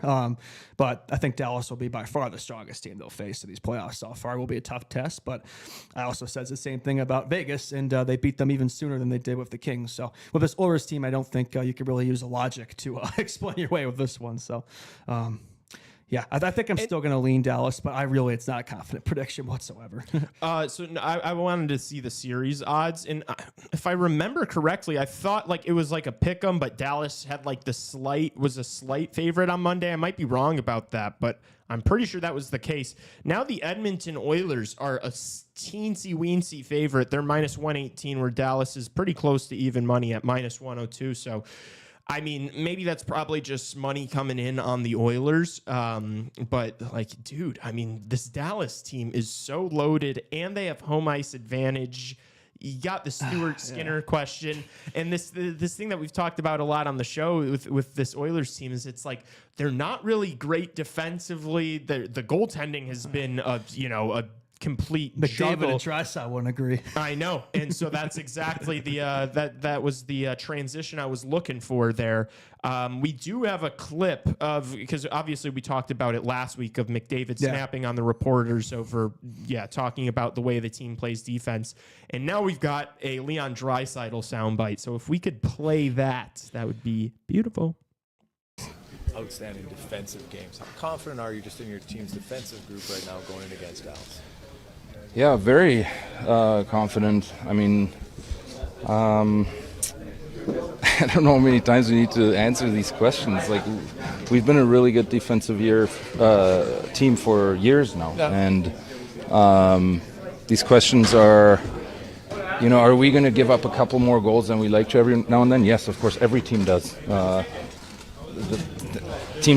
League's too hard to just shut out every team and just give up 1 or 2 goals. So these games are going to happen, but we're a good structured defensive team that can defend really well. You guys have I know some people don't like it, but I love the way Leon gets frustrated with the media and gets like sassy with them. He has so many clip farm materials. Like best Leon Draisaitl interviews are always so entertaining. Never forget why are you so pissy, Leon? It's so good, dude. It's great. I absolutely love it. Leon Draisaitl sounds like me there with my family. Like, we have those holiday get-togethers, and my grandparents ask why I don't have a girlfriend yet. I'm sick of answering that question, guys. I'm sick of answering this question all the time. Yeah, I know. That's so funny. But yeah, I mean, they've shown it. Not consistently, they haven't shown it, but when they're locked in, when they're on, and late in that series against Vegas, they did defend pretty well, and the cold thing did show up. But again, it's just it's not a constant at this team. Like, yes, they could do it at times, but it's all over the place. You can't really blame them for bringing up these questions, but I'm sure it gets tiresome. Yeah, you can't blame the media at all for asking the questions. I feel like, but it gets old. I feel like no, but honestly, more than that, I don't even know how much that actually bothers Connor and Leon. I think this is like some big brain.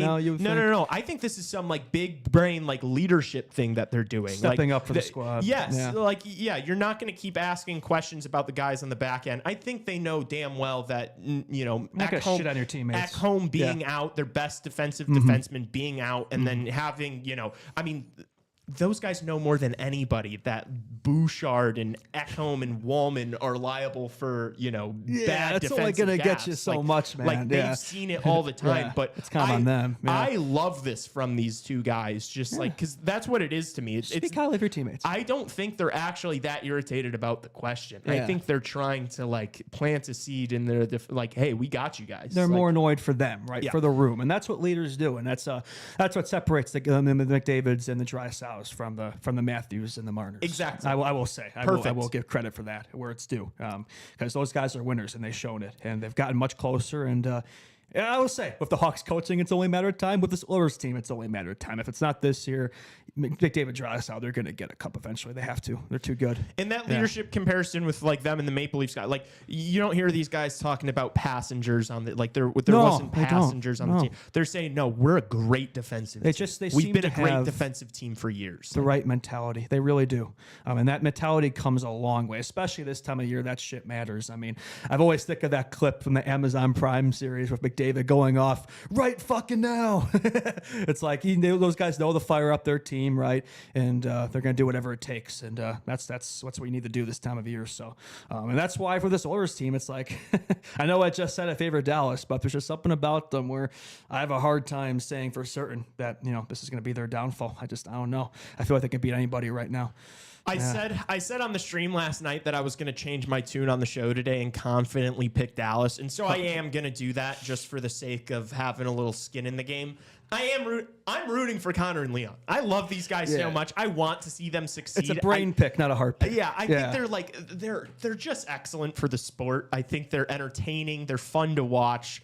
And like I know people kind of say like McDavid's a robot, but he's like a lovable robot. No, he's not a robot. He's a Terminator. He's a hockey Terminator, and that's why Juan Betzi. I think he can have that same type of mentality. But McDavid's so focused on the hockey, he doesn't have time for the extra extravagance. He's not hanging out with Drake and Justin Bieber, man. He's focused on winning hockey. That's what McDavid's all about. So I like that out of him. I like the supposed lack of emotion. Believe me, there's emotion. You think there's an emotion in that guy? Right. Like just the look in his eyes, man. Like you can That's see the it. emotion. You can see the want. You can see how much he wants it. You can feel it. Yes. And you know what, Lee? That fires me up. I wasn't always on it. Now it's like I see that. It's like this guy has earned it. He's gone through the pain. He's done whatever it takes. He's done more than what he's had to do. Yeah. Nobody in hockey deserves a Stanley Cup more than Connor. Nobody in hockey right now deserves a Stanley Cup more than Connor McDavid and Draisaitl. I mean, the team, but mostly those two. And I want to see. Eventually, it's going to happen. Like, let's just rip the Band-Aid off. Let's get it. Yeah, and Justin, I think that's a great point. Like people say, like, oh, Connor McDavid's like emotionless. Hell no. That look in his eye, like he's one of the most emotional guys. I feel like that look in his eye, that is emotion. You like, know where he takes it on the ice. Yeah. Like you can kind of see his like what he's thinking and how he's feeling just based on that look he gives, So for Connor McDavid and my German brother Leon Draisaitl, I would be very happy to see this team get back to the Stanley Cup final and hopefully win it. But I think that this Dallas team, they're waiting for this depth to show up. And I think this is going to be the series that they finally break through. Tassos brought up all the stats on the Monday show, just of all these guys, the Johnston, the Ben, the Robertson, like all these guys' stats are like not great at all through the first couple rounds. And they're due. I think they're due, and I think they're going to finally break through. I just know that if you told me that this was the Western Conference Finals matchup before the playoffs, I'd be like, all right, yeah, Dallas is playing the Stanley Cup final. And so I shouldn't let That's hard, man. Because I've learned this before.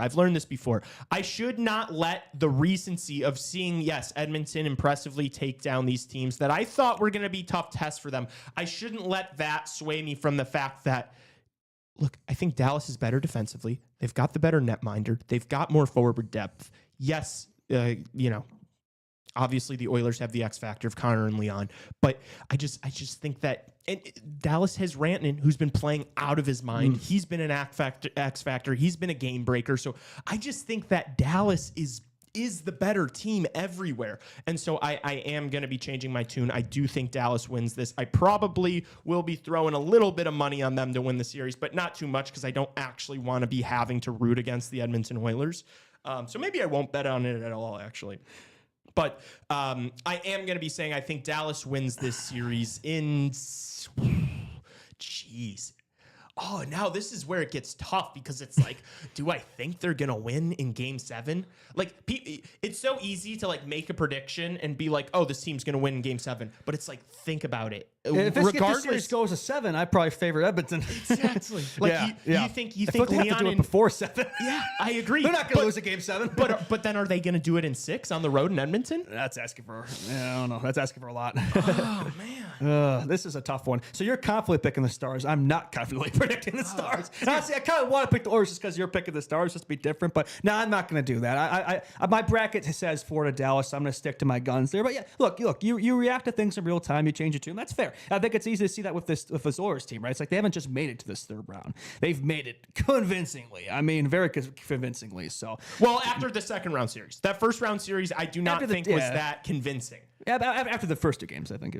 But it felt more to me like LA collapsed than Edmonton rose to the occasion. But that wasn't the case for the second. Yeah. So that statement is true for the second round. I just want to throw that asterisk on the first round because that first round series still has leaves a bad taste in my mouth for obvious reasons. But dude, I don't know. The more I talk about it, I'm like, yeah, do I see Dallas winning a game 7? Like, I know it'll be a home game, but do I really think Connor and Leon are going to get there to a game 7 in the Western Conference Final and not show up? Yeah, I mean, they've lost game 7s before in the Stanley Cup, but I mean, this is the 3rd round. But this Dallas team, oh my God. I don't like this Dallas team as much as I like the Florida team last year. I'll tell you that much, though. Okay. Yeah, there's just so many weapons, though, man. You look at this lineup, this is too good. This is too good, man. They're due. This is the one team. I guess.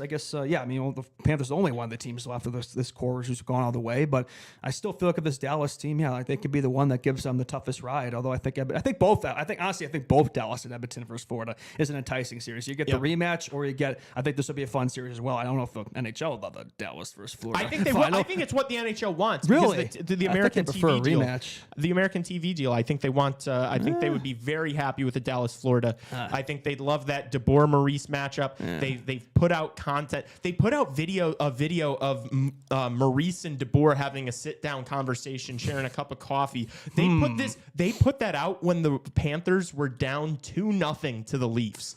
And I'm like, I can't help but imagine if the Panthers were up 2-0 in that series, they probably would have waited a little longer, and dare I say, until they met in the Stanley Cup final, and then they would have loved to put that video out right beforehand. Interesting. Because it was from when they were in Finland at the beginning of the year. Yeah. That's when so they've been holding this video for that long, and then they put it out right when the Panthers went down 2-0 in a series. I think the NHL wants Dallas and Florida. Yeah. Not to put my tinfoil. This is tinfoil hat time from Lee. I think the NHL wants a McDavid Cup, and I mean the Canada Cup drough's got to end eventually, right? But it's fine. I look at this daily face-off, man. The comparisons, there is no comparison, man.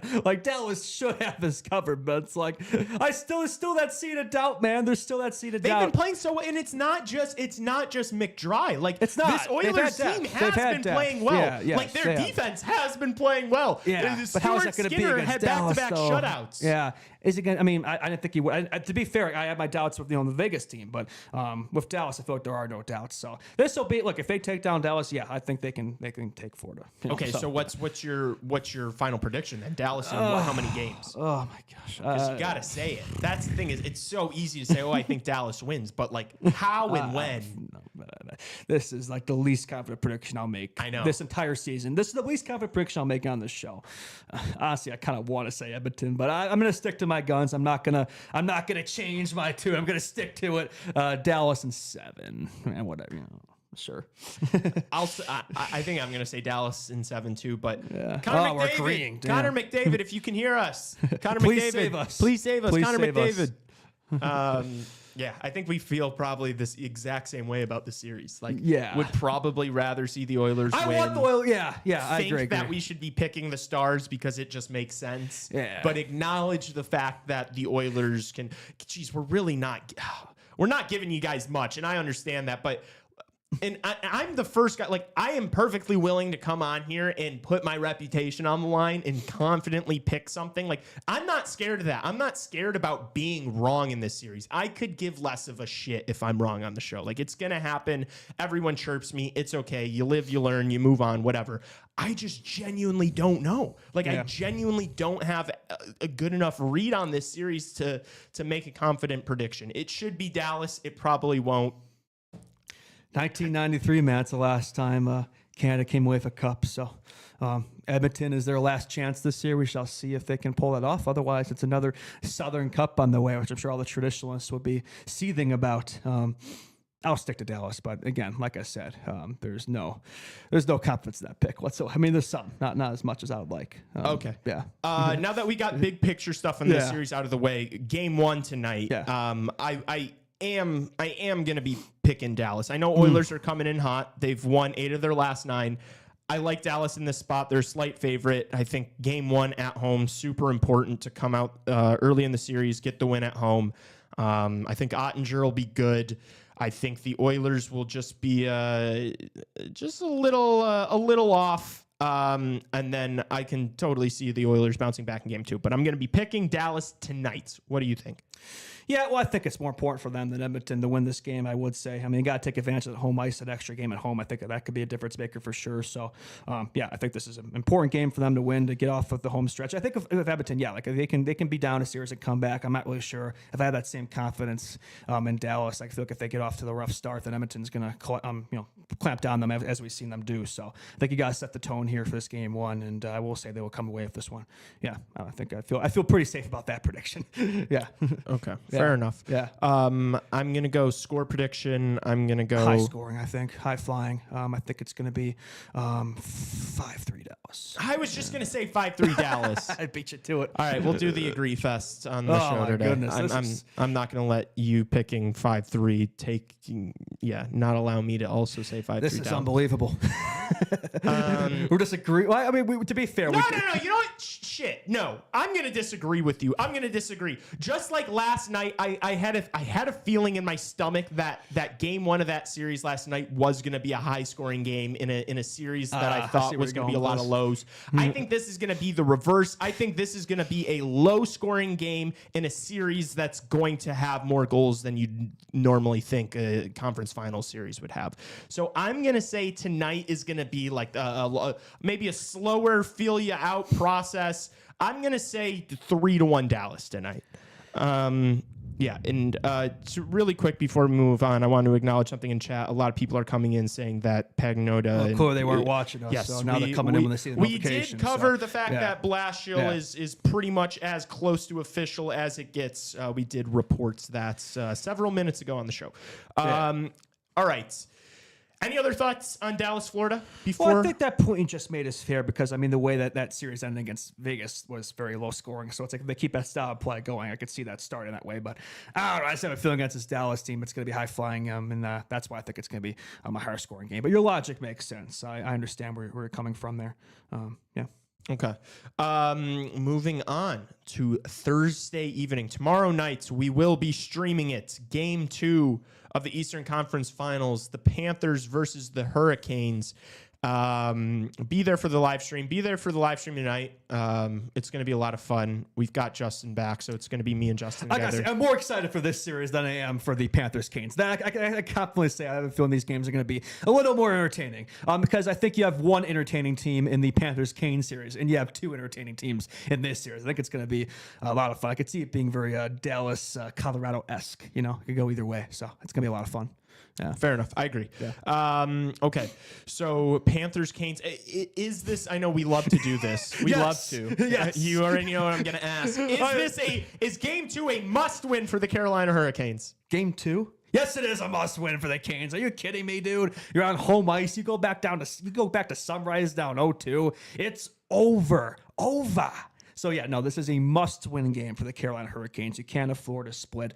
You got to take it. I mean, they've been good at home, man. They've been dominant at home, you could even say. So you need a bounce back. You need a response tonight. Will they get it? And honestly, I'm not really confident, to be honest with you.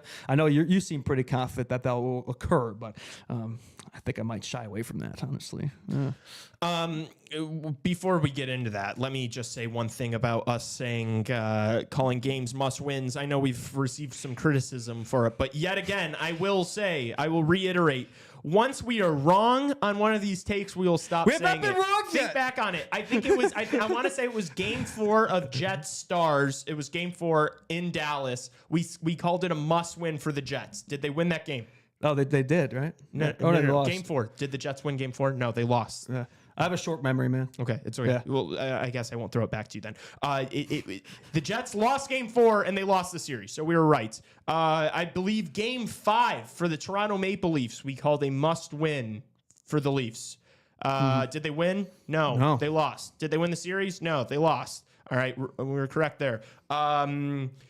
Tampa, we said the early games, games 1 and 2 were must-wins. Did they win? No. Did they win the series? No. Okay, right about that. Yeah. So here again, we will be saying that this is a must-win game for the Carolina Hurricanes. I do think it's going to happen, but if it doesn't, and they end up winning the series somehow after coming back 0-2 down and going on the road down 2 games, we will stop saying it. I don't think it's going to happen. That's fair. Yeah. But yeah, I just see Carolina bouncing back. Like, I think these teams are closer, more evenly matched than game 1 led on. And I don't necessarily, I'm not saying that like the teams, the rosters are that even. It's just the way they both play the play game. style is super close. Yes. They're very closely aligned. I see so many of these games being close. And for that reason, like with how good Carolina's been at home, like I do think they're going to be able to win a couple at home. So, I am going to be picking them to bounce back in game 2. In what CHR is calling a must win. I think we're going to get close to seeing lower scoring. I think it'll probably still hover around that 5.5 line. So I do still think there'll be a few goals. But I think once we start getting into games 3, 4, once we're in like game 4 and beyond, I don't think we're going to see a single game get over 5 goals. Oh, yeah, I was just about to say that. Like, we won't see another game like game 1 in this series, man. The way these teams played, especially the Canes, like you're going to see more defensive style, low scoring games, a lot of 2-1s, 3-2s, like I said earlier. So a lot of those types of nip and tuck games. I'm sure there'll be some extra innings, overtimes games in there that should spice the series up. And I want to tell you, man, if these two teams go to overtime, I could see there'd be some long games in this series. I could very confidently say that there might be some 2 or 3s in there, which would be, I think, fun for our live streams, right?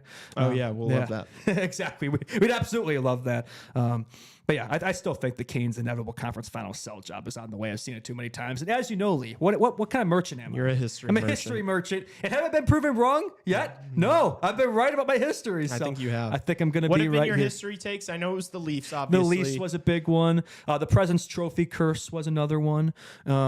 Those are the ones that I can recall. Okay. I think there's been more, though. I'm pretty sure there's been more. You do like your history. I love my history. A history minor, yeah.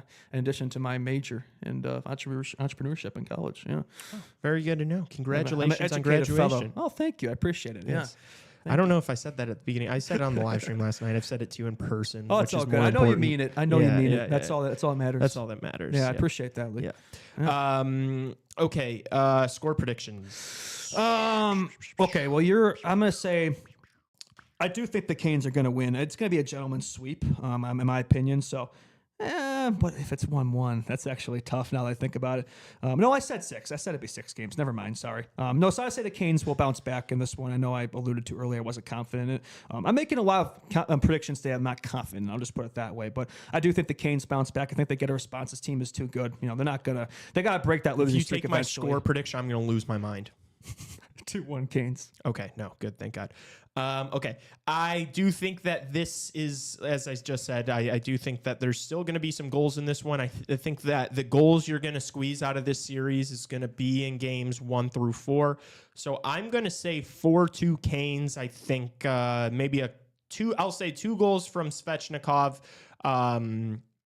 An empty net goal, so I think it's going to be like 3-2, relatively close. Then Canes are going to get the empty net, send those fans home happy, and then we'll go back to Sunrise with a split series 1-1.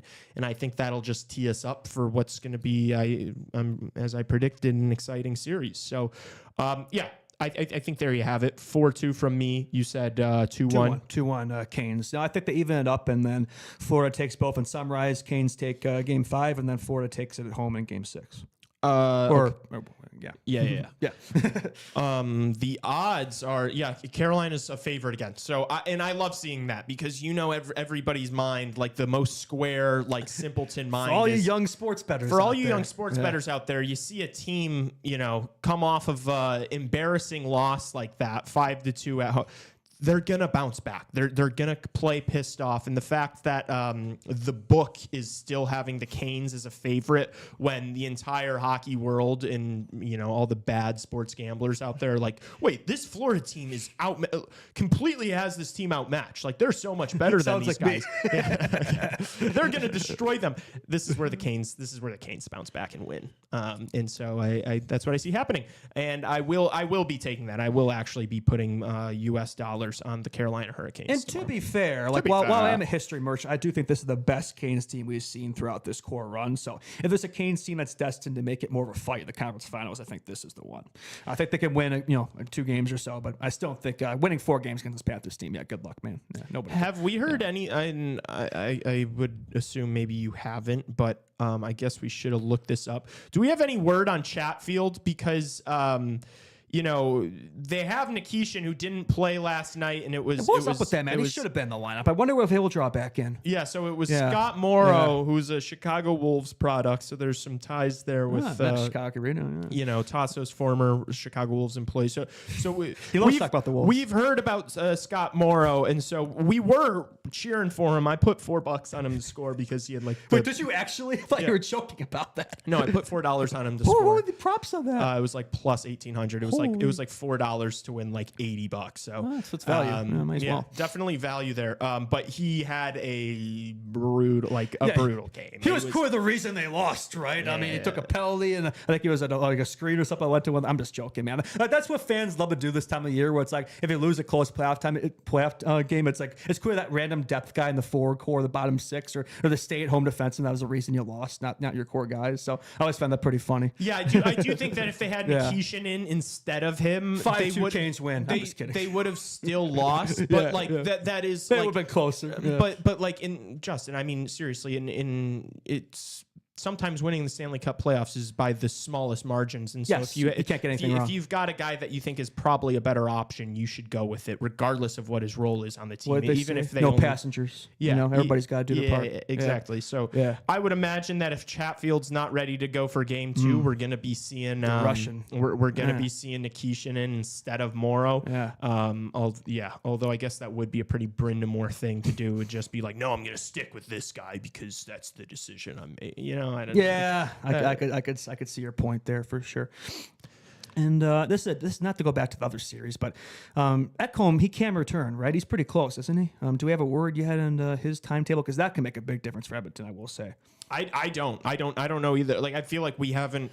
Like, we've been waiting for that, People right? were talking about it in the first round, and then I never heard a peep about it in the second room. Like, the fact we haven't heard much probably isn't good. Because I think I heard that, like, he was going to miss the whole postseason. And so that's kind of. It's been all over the place. That's what I've been moving forward as, like, the Oilers are not going to have Ekholm in this series. And like, also, even if he were to come back, like, I know people say like, oh no, that's like your best defensive defenseman. But it's like, if you miss a lot of time with injury to come back into a Western Conference Finals, like, it's going to be the fastest, hardest hitting hockey you can possibly play in.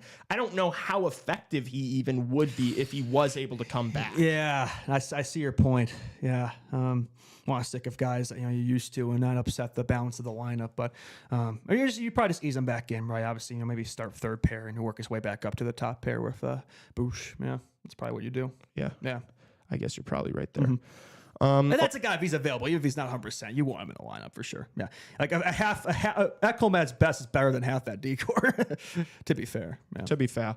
Okay. I think that's it, right? Do you have any other? I can't wait for the official Blackhawks post that they hired Blashill to drop the instant the show ends. But we did break that. We know that it's coming. Within we're prepared. The next probably few hours.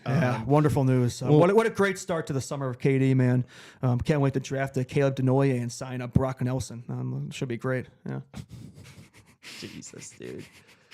Don't be so grim. Don't be so grim. There's a lot of things to be excited about here. And Frank the Tank. Yes, there's the Blackhawks have a lot going on. Maybe the most recent head coaching hire is not going to be the most exciting piece of news, but a lot of good around the corner. There's a lot of things to be excited for next year about. So don't get too worried about Jeff Blashill. I just posted a Jeff Blashill, a Josh Block meme, so I think you'd find it pretty funny. It's that clip, that's been farming on TikTok. Did you make that? Yeah. Dude, you're gonna have to show me how you were able to make it after this. Oh, right? sure. Yeah. I spent like an hour trying to do it. You can do another one with the other idea. Yeah, for sure. Yeah. I'm because I don't even know if we're gonna post that on CHR. But, I was thinking about that. It's too good to not use on B-Hawks meme. So I'm glad you did that. Yeah. Okay. Stream tonight, game 1, Western Conference Finals. It's going to be a ton of fun. And then stream tomorrow night, too, for game 2 of the Eastern Conference Finals. Justin and I are both going to be there. Yes. Last night was really fun. We were honestly arguing with chat Yeah, we most of the spent night. like an hour arguing about Mitch Marner, Chicago. So I can't wait to see. We'll probably argue about. I guess we probably won't argue about Jeff Blashill because we seem to agree on that. But we'll find something to argue about. There's always always something. do. There's always something. We'll just keep arguing about Marner. I don't know. We'll figure something out. It should be fun. And we have a long day today, so I think if you guys can grace us with your presence later, I think that would be great. We appreciate it. We're filming a bunch of Mount Rushmores and stuff that you'll be seeing for the next month or so. So yeah, definitely grace us with your presence tonight. That would be appreciated. And it should be a fun game. I think it'll be yes, an absolute cinema game one of the series. And yeah, join us tomorrow as well. Yeah. Yes. Thank you all so much for tuning in. We will see you tonight. If you have not subscribed to this channel yet, please do so. We just hit 750. We're trying to chase that big 1,000 subscriber milestone. So please help us get there. Tell a friend about the show. Tell a friend to subscribe. Hit that notification bell so you know when we go live. Follow us on Instagram, Twitter, and TikTok. We have all of those.